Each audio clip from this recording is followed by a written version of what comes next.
All good, all good. You've got 5 minutes to address the committee on any points you'd like to make. Thank you very much. Yeah, thank you. So my concerns are around the process whereby this bill has come to this point. My first degree that I did was in social sciences and dealt with the processes leading to positive social change in a liberal democracy like New Zealand.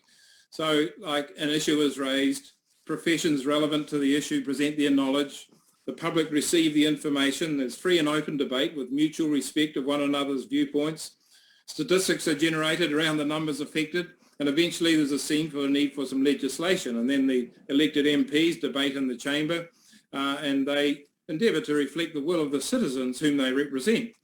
So that's the process. For example, in smoking is a good example. So medical and scientific community gave their analyses, the health institutions generated statistics of many thousands of people affected. There was considerable public debate and eventually legislation happened around smoking. But in this conversion therapy bill, instead of listening to the professionals relevant to this issue, those very professionals are being put under threat. And instead of free and open debate, this bill has been presented when everyone's attention is focused on a pandemic. So instead of mutual respect of one another's views, my experience is that those who support the view which affirms biological gender are met with name-calling, mockery, and if you hold a job, even with cancel culture. And instead of there being a precedent from statistics, I understand there's been only one formal complaint to the Human Rights Commission and no formal complaints, no informal complaints in 10 years. And I also understand that the Health and Disability Commissioner has made a verdict on 1,400 complaints in the past 50 odd years, and not one is related to conversion therapy. So as I can see it, there's no mandate for such a bill. Now, my third degree was in the use of narrative as a determinant of social change. And history shows that when the content informing the narrative is true and derived from credible, verifiable research, it generally has a positive social outcome. But if the content informing the narrative is not true and not supported by relevant professions, it has negative outcomes.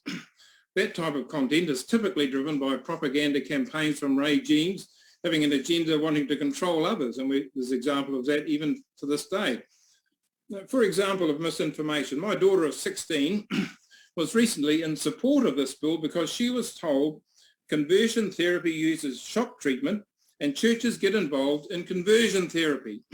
Now, this is an example of misinformation, which has widely been circulated among her peers. I mean, shock treatment has only ever been used in state institutions, not churches, and that was many, many years ago. And it took a 2-hour conversation with her to correct these facts. Now, this bill seems to me to have none of the indicators that its content is coming from reliable sources. Instead, to me, it looks as though it seeks to override the views of relevant professions, to muscle in on them and even criminalise their members, whether they be counsellors, therapists, pastors or even parents. Look, the pillars of our society are our institutions. Each of them have their own code of conduct and their own safety protocols. Each have clear boundaries that define their area of expertise and influence, including the role of parents with their children. But if the state is going to interfere in these institutions and put them in fear of criminal liability just for doing their job, then it's taking a sledgehammer to the pillars of our society. And to me, it looks to me that this legislation would do just that. Now, I live across the road from hundreds of headstones of our fallen soldiers. So every Anzac Day, we renew our sacred covenant to them as a nation, encapsulated by the 3 words, lest we forget. And we solemnly pledge not to forget the cost and lives cut short, which have purchased the freedoms that we enjoy as a nation and since the 2 world wars. Freedom to express our opinion without reprisal. Freedom to practice the faith of our choice without interference. Freedom to raise our families, seeking the highest good of our children and passing on to them the values that we've found to bring good outcomes in life.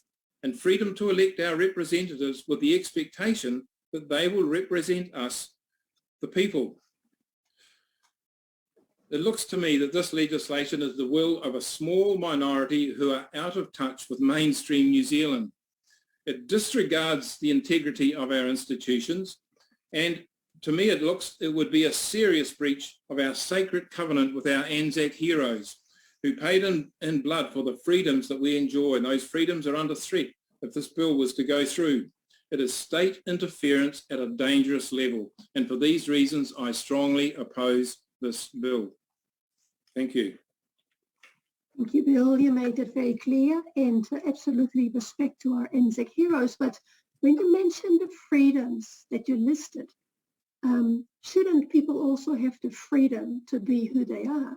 And what we have heard through a lot of these submissions from people firsthand is that they don't have that in this country. And we've heard to quite a lot of those people. Yeah, let me answer that.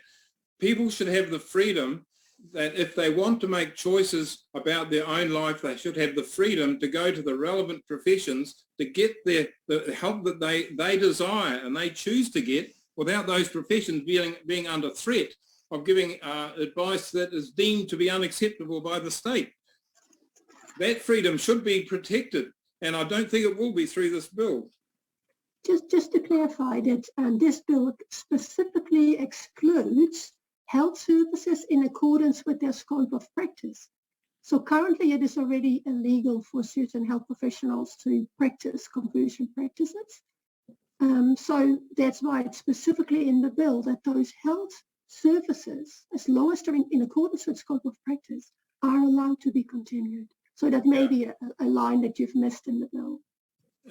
But what I'm concerned about is if someone wants to make a change in their life, right? Maybe to revert to their biological gender preference, having had some dysphoria before, and they want to make that change, they go to the health professional. Is the health professional free to give the advice that they are seeking and the help that they are seeking? That's what, to me, is a concern. All right. Well, we thank you for your time, Paul. You made your views very clear, so the committee appreciates that. Thank you. Thank you. And then our next submitter